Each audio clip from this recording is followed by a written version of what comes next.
Yeah, so they purchased this land here as well as on the other side, which is a bit scary. This is theirs? Yeah, all of this. People know what we will be giving up, but what will we get in return is the larger question, and no one really knows that with certainty. Solano County, California sits just north of the Bay Area and south of Sacramento. And for the past 8 years, its largely middle and working class communities have been facing what many locals consider a hostile takeover. They've destroyed families. They don't care. They do not care about us, no matter what they say. Just, you can't make this shit up. You know, I have never seen anything like this. We visited Solano County in June to learn more about a battle between a local community and a secretive group intent on creating its own society. The story began in 2017.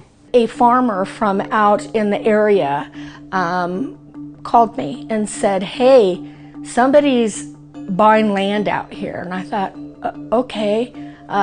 He goes, but it's a lot of land. So I went down and to the county and looked at the property records, and I could see the name Flannery, LLC, and that they had bought up at that time more than 20,000 acres. Albert Medvitz and his wife, Jeannie, moved back to Solano County in 1987 to run her family's farm, one of the many dryland farms in the region. In 2019, we ourselves got a letter offering to buy our ranch at inflated prices. We made it clear there's no way we're going to sell this ranch. And they simply could not seem to comprehend why people would turn down money for something and maybe more value than money could buy. They decided to sue the ones who would not sell to them. They came in the dark of night, kind of. They did this stuff secretly. You know, they've just ticked off a whole lot of the community, and then they have the gall to sue farmers that don't want to sell. It's just like, what are you thinking? Flannery also sued dozens of other family farmers who held out after discussing the value of their land amongst each other, accusing them of collusion and antitrust violations. Of course they talked. Farmers do that. People do that. They want badly. One's right near the water, and that person is not giving it up. So these farmers, what's happened is they are going broke trying to fight back against these billionaire boys. It has just been agonizing. There were so many people who were wounded by this. The buyers maintained a veil of secrecy around their identity until August 2023. That's when the New York Times broke the news that Flannery, which eventually spent $900 million buying up 66,000 acres of land, is the front group for a company called California Forever. And California Forever, backed by billionaires such as Reid Hoffman, Laurene Powell Jobs, and Mark Andreessen, wants to build a privately run city in the middle of the county's protected farmland with far less regulation. The new city would be located north of Highway 12 between Travis Air Force Base and Rio Vista. The group wants to build a green community that it claims will include thousands of affordable homes, shopping, dining, and walkable neighborhoods. So they're saying they want to be good neighbors with people in Solano County, and at the same time they're suing their own literal fence-by-fence neighbors. Investors in California Forever have been largely mum on the project and strategy. The public face of California Forever is its CEO, a former Goldman Sachs whiz kid named Jan Schwamek. He grew up in Eastern Europe, was a young prodigy in London, and founded a failed Twitter-like app.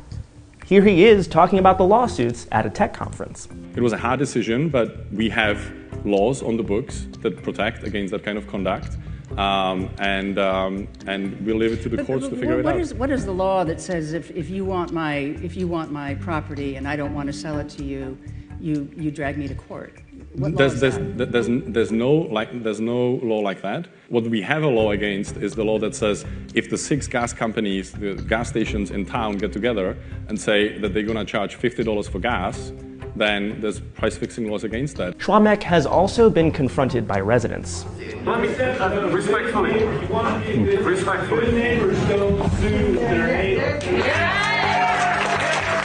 I cannot tell you how much hatred I have for these people. Just hatred. Schwamek was crude and did not understand that he would have had a much better reception if he had talked to people. Schwamek self-published a book in 2009 titled Racing Towards Excellence, which summed up his personal outlook with a misquote attributed to Ayn Rand. Quote, "The question isn't who's going to let me, it's who's going to stop me." The stakes are sky high, both locally and for the nation. If the project goes through, a precedent will be set with billionaires able to buy their way through community resistance and create their own privately held societies. And if that sounds exaggerated, it's already in progress elsewhere. Legacy systems of governance keep individuals from reaching their full potential. Andreessen, one of California Forever's billionaire tech investors, is also an investor in a company called Pronomos, which is trying to build its own radical tech cities around the world. In Honduras, Pronomos purchased land unbeknownst to locals in order to build Prospera, a libertarian, Bitcoin-powered city, and now that the country wants them out, the company is suing to establish autonomy. Prospera has had a very negative impact on our community. But the mental stress that we are under, we don't know when our home will be taken from us. Prospera is being very slowly built along the ocean in an area with some existing infrastructure. California Forever brings the idea to the US with just as much mystery and libertarian zeal. I first met Jan. He came to City Hall and met with me, and I had my city manager there as well. And the one thing that's always stuck out with me in that discussion was we asked him, what kind of governance are you talking about if you're making a city? And he said, we're going to do something completely different. It won't be what you're used to. And we asked him to go a little further, and he did not. But it wasn't going to be like a city council kind of thing. I think the biggest disadvantage will be to the individuals in the new community because you don't have an elected official to hold accountable. You don't have anyone that you can directly communicate your concerns to. This is a key promise of the so-called network state movement, a tech separatist effort to create private, self-governed utopias. Schwamek has claimed he isn't interested in the movement, but several of California Forever's top investors are involved, and its creator called the would-be city a prime example of his idea. The network state is about the book, is about the bare land version of it, right? Which is already being tried. You're seeing it in Northern California. Donald Trump, supported by Andreessen and other Silicon Valley libertarians, has a similar plan. But he calls them freedom cities. No, you can't serve two masters, is my opinion. So one will always suffer. Either you'll answer to the people that you're serving or your investors, but you really can't do both. Schwamek has talked repeatedly about removing regulations around building, which is key to the network state's self-government plan and a dream for developers. And when I look at all of these plans or places that I visited, I often wonder, was the original vision somehow more radical? And then it got watered down because the fire department said something and the city said something. I don't believe that this is just going to be a development. I think this is going to be an experiment about forms of governance. And when you have somebody like Mark Andreessen writing the Techno-Optimist Manifesto, claiming that words like sustainability are a curse on society, I think that's extremely exaggerated. When we spoke with Solano County locals and officials, they voiced some similar concerns about the proposed city, its size, and how it impact the generations of residents. My fear is that building a development like this, where it could be up to 400,000 people in a county of 450,000 people, it's not being built for the people of Solano County. And we have to deal with the consequences. We have to deal with the congestion on Highway 12. We have to deal with the increase in taxes that could possibly happen or occur. We have to deal with, if we're in a drought year, how is water going to be re-rationed? There was uncertainty about promises made to working class residents. They're flat out lying to people about what it is. And worry about California Forever's impact on the environment and economy, which was validated when the Solano County Board of Supervisors released an economic impact study. The report was prepared ahead of a November ballot initiative to change zoning laws to allow the city's construction to begin. Polling already showed mass opposition to the plan. Then this happened. California Forever announcing today its East Solano plan will no longer be on the ballot in November. Now the company is promising to make adjustments and try again in 2026. But the issues they face run deeper than deficits. Many of them are a matter of just misunderstanding the region.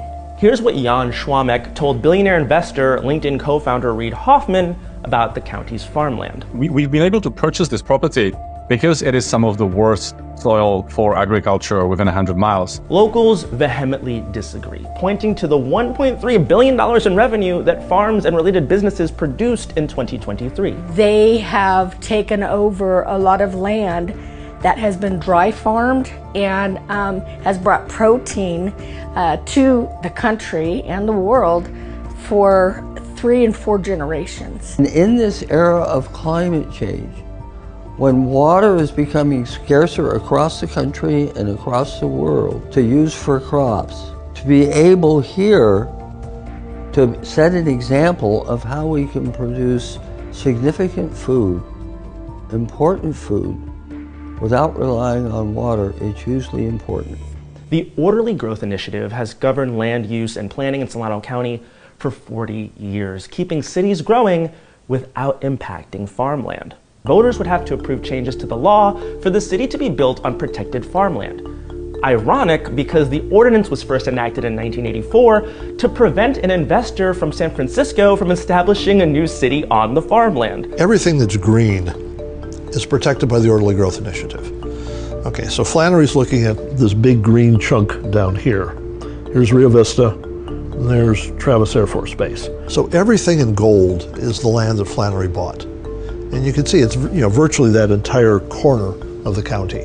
As one of the 10 core guarantees made to Solano County residents, California Forever promised to create good-paying jobs in places where people live. Many of the companies that Schwamek announced as potential employers in East Solano are tech startups that share investors with California Forever's billionaire funders. Instead of waiting for a brand new city, officials say they would welcome them to their towns now.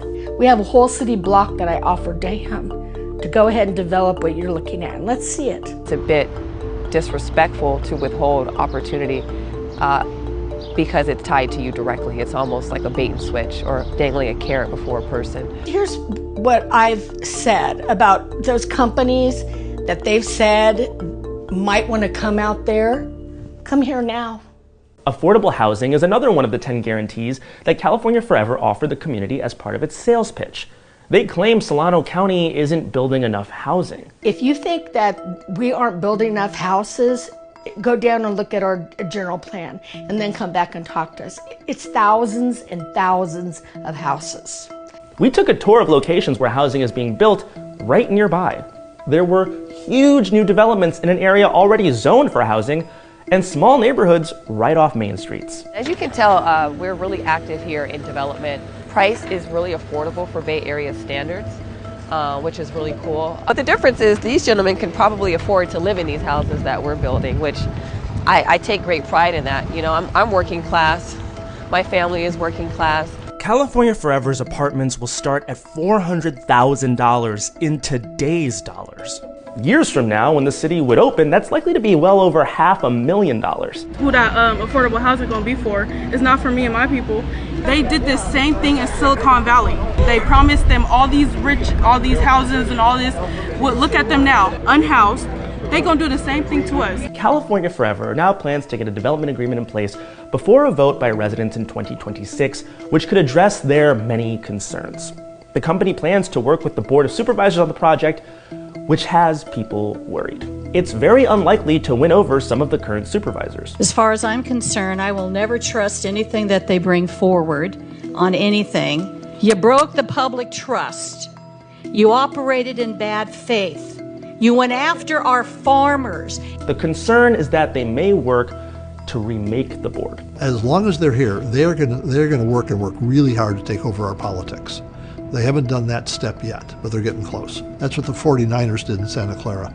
I mean, they basically bought city council seats and to get the deal they want. The CEO of the San Francisco 49ers has spent a record $3 million on supporting 4 candidates running for a seat on Santa Clara's city council. They will do everything they can to get infrastructure money into their project to cut down their cost. The secrecy was so resented, not even $7 million in marketing could overcome it. For months, California Forever tried everything. They blanketed the highways and airwaves with ads. They promised a big sports complex and a man-made lagoon and handed out cash to small businesses and nonprofits. A lot of the people, like the garden that I work for, or just other people that I know in the community, they're saying they had to take